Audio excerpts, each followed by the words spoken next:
अस्सलामुअलैकुम व्यूवर्स। आज Asia cup round 2 के दूसरे मैच में इंडिया ने पाकिस्तान को एक दफ़ा फिर आउट परफॉर्म कर दिया और उन्होंने बताया कि बैटिंग की किस तरीके से जाती है। पाकिस्तान ने पहले खेला, इंडिया ने टॉस जीतकर ज़रा दावत दी पाकिस्तान को खेलने के लिए और जो बनता भी था, और पाकिस्तान की टीम 171 रन बोर्ड पर लगा सकी और मैं समझता हूँ कि डिसेंट टोटल था। लेकिन जिस तरीके से आकर इंडियन बैटर्स ने बैटिंग की वो एक्सेप्शनल थी। खासतौर पर अभिषेक शर्मा और शुभमान गिल की जितनी भी तारीफ कीजिए कम है। दोनों ने 100 प्लस रन का ओपनिंग स्टैंड दिया इंडिया को और उसी ने मैच को जो है पाकिस्तान से खींचकर कहीं का कहीं ले गया और पाकिस्तान पहले 10 ओवर में ही मैच हार चुका। व्यूअर्स, अगर मैच समरी पर नजर डाली जाए तो पाकिस्तान जब बैटिंग करने के लिए आया तो पाकिस्तान ने अर्ली ऑन बेहतर खेला और मैं समझता हूँ जो सबसे ज्यादा पाकिस्तान के लिए जो सेटबैक रहा वो था फखर जमान का आउट। वो लगता नहीं था कि वो आउट थे और वो बड़ी अच्छी टच में लग रहे थे। 9 बॉल्स पर उन्होंने 15 कर लिया था। जिस तरीके से वो बुमराह के अगेंस्ट चार्ज कर रहे थे, अच्छी शॉट्स खेल रहे थे, वो अनलकी रहे। मैं ये समझता हूँ कि वो उनका बॉल कैरी नहीं हुआ था, लेकिन अंपायर ने जो है डिसीजन उनके अगेंस्ट दिया। अच्छा, उसके बाद ये हुआ कि पाकिस्तान ने फिर भी अच्छा शो दिखाया और 10 ओवर में पाकिस्तान ने 91 रन कर दिया था जब एक विकेट आउट थी। लेकिन जो 10 ओवर से लेकर 16 ओवर तक की पाकिस्तान ने क्रिकेट खेली है, जिसमें आपने विकेट्स भी दिए हैं और आप रन्स भी नहीं बना सके, वहां से मैच जो है आपने नीचे गिराया है। और खास तौर पर आपके लिए जो लम्हे फिक्री है वो ये है कि इन 10 से 16 ओवर में जो 3 ओवर हैं वो शिवम दुबे ने किए हैं, जिन जो कि एक पार्ट टाइम बॉलर हैं और इतने इस मैच से पहले तो मेरा ख्याल है शायद उन्होंने कभी 4 ओवर भी ना किए हो जल्दी करके।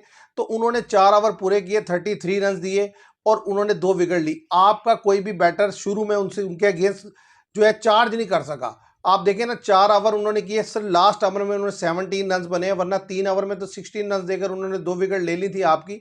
और फर्क यही है कि आपके लड़के सिर्फ शॉट खेलना जानते हैं, उनसे स्ट्राइक रोटेट नहीं होती, जिसकी वजह से जैसे ही वो फंसते हैं वो फंसते चले जाते हैं। आज भी ऐसे ही हुआ कि देखें 10 ओवर में 91 बनाते हैं आप, जब 16 ओवर होते हैं तो आपका रन होता है 121। इट मीन्स आपने 30 रन बनाया 6 ओवर में, जबकि विकेट्स भी आपके हाथ में थी। इतनी लंबी आपने बैटिंग लाइन खिलाई हुई थी। पाकिस्तान ने 4 आउट पर जो है वो इनिंग्स को फिनिश किया, 4 या 5 आउट पर। तो मैं ये समझता हूं कि आपको इतनी लंबी बैटिंग खिलाने का क्या फायदा अगर आप जो है बीच में इतने ज्यादा डॉट बॉल्स खेल जाते हैं। और सबसे ज्यादा हैरानकुन बात थी जो 16वां ओवर खेला मोहम्मद नवाज ने, जिसमें 1 रन बना और वरुण चक्रवर्ती की 5 बॉल्स डॉट खेल गया और उससे अगले ओवर में एक पहली बॉल पर 6 लगाते हैं कुलदीप यादव की गेंद पर सलमान अली आगा और एक डबल लेते हैं और उसके बाद 4 डॉट बॉल्स खेल जाते हैं।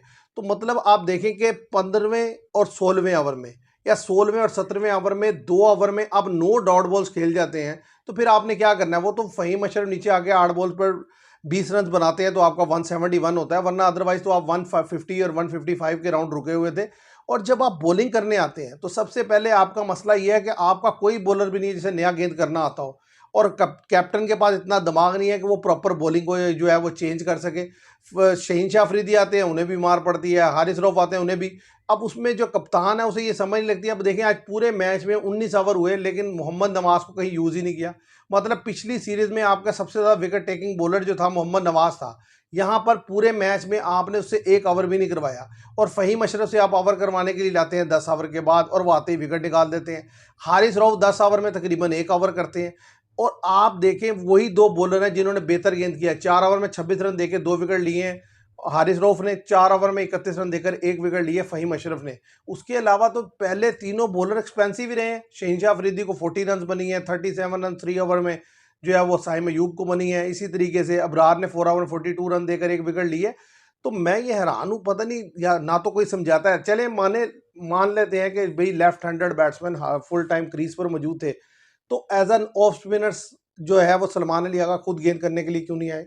उनको आना चाहिए। तो नो डाउट के टॉस जाहिर है बहुत बड़ा फैक्टर है दुबई में, लेकिन जो चीज़ें हमारे एंड पे गलत हुई मैं वो चीज़ें आपके सामने रख रहा हूँ। जाहिर है टॉस आपके हाथ में नहीं है। टॉस पिछली दफ़ा आप जीते थे, आपने उन्हें खिलाने के बजाय जो है तब भी खुद खेल लिया था। तो इस दफ़ा जाहिर है वो टॉस जीत गए, तो उन्होंने तो नहीं वो गलती करनी थी जो आपने दोहराई थी।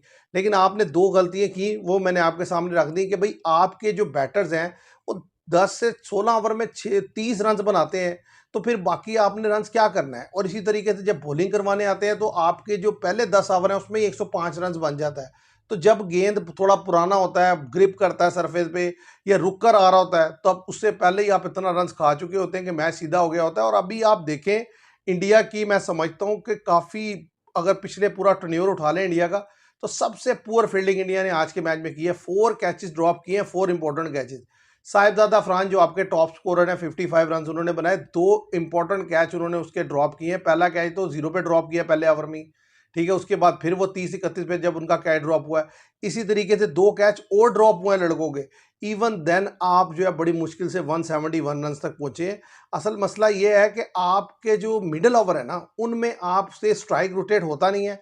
आपकी कोशिश होती है कि आप हर ओवर में उठा के शॉट खेलें, ना तो आपका लड़का रोलिंग शॉट खेल सकता है, ये एक बहुत बड़ा प्रॉब्लम है। आपने शॉट उठा के खेलनी है, अब उसमें अगर छिक्का लग जाए तो ठीक है, ना लगे तो आप कैच हो जाते हैं। और जब आप रोकने पे आते हैं तो फिर आप इतने ज़्यादा डिफेंसिव हो जाते हैं कि पूरी के पूरे ओवर डॉट खेल जाते हैं। तो मैं समझता हूँ कि ये एरियाज़ हैं जिन पर आपको मज़ीद काम करने की ज़रूरत है। अब अगला मैच आपका श्रीलंका से है। इस मैच के बारे में तो मैंने पहले ही कहा था कि अगर आप टॉस हार जाते हैं फिर तो सारी जो मर्ज़ी स्ट्रैटेजी आप लगा लें वो आप जीतना जो है ना नामुमकिन है। इसलिए कि एक तो इंडिया और आपकी गेम का डिफरेंस है, फिर पिच का जब डिफरेंस इतना आ जाता है वाज़े, तो फिर आपका बचना नामुमकिन है। 10 ओवर में 105 रन बन गया तो बाकी पीछे क्या रह गया। अब नेक्स्ट गेम आपकी जो है अबू धाबी में वो होगी श्रीलंका के खिलाफ, वो बड़ा इंपॉर्टेंट मैच है। और मैं समझता हूँ कि श्रीलंका और पाकिस्तान के दरमियान बड़ा कांटे का मुकाबला होगा। उसकी वजह यह है कि हम दोनों एक ही तरह के हैं, गलतियाँ भी करते हैं, बेहतर भी खेलते हैं। तो पाकिस्तान की जो बैटिंग है वो इतनी ज़्यादा यानी कि स्ट्रगल नहीं करेगी उनके अगेंस्ट, श्रीलंका के अगेंस्ट। और श्रीलंका की बैटिंग उस लेवल की नहीं है जिस लेवल की इंडियन बैटिंग है। और लेकिन टॉस फैक्टर वहाँ पर भी रहेगा, वो भी बड़ा इंपॉर्टेंट फेज़ है, क्योंकि अगर टॉस जो है वो जो भी टीम जीतेगी वो डेफिनेटली बॉल करना पसंद करेगी, क्योंकि सेकंड टाइम जैसे ही ड्यू आता है बॉल जो है बड़ा अच्छे से बैट पर आता है, तब आपका चेज़ करना आसान हो जाता है। तो मुझे लगता है कि ये फैक्टर तो रहेगा जो ट्यूसडे को मैच होगा। लेकिन पहले मैच के मुकाबले में आप फिर भी कह सकते हैं कि पाकिस्तान ने एक अच्छा शो किया, और ज़ाहिर है एरियाज़ हैं जिन पर इम्प्रूव करने की ज़रूरत है। उम्मीद करते हैं कि अगले दोनों मैचेस जो पाकिस्तान के हैं, श्रीलंका और बांग्लादेश से, पाकिस्तान उनमें जो है उन दोनों को टफ टाइम देकर डिफीट देगा और एक दफ़ा फिर फाइनल में जो है वो इंडिया के सामने होगा। तो व्यूअर्स, आज के लिए इतना ही। मैं उम्मीद करता हूँ आपको वीडियो पसंद आएगी। Thank you very much.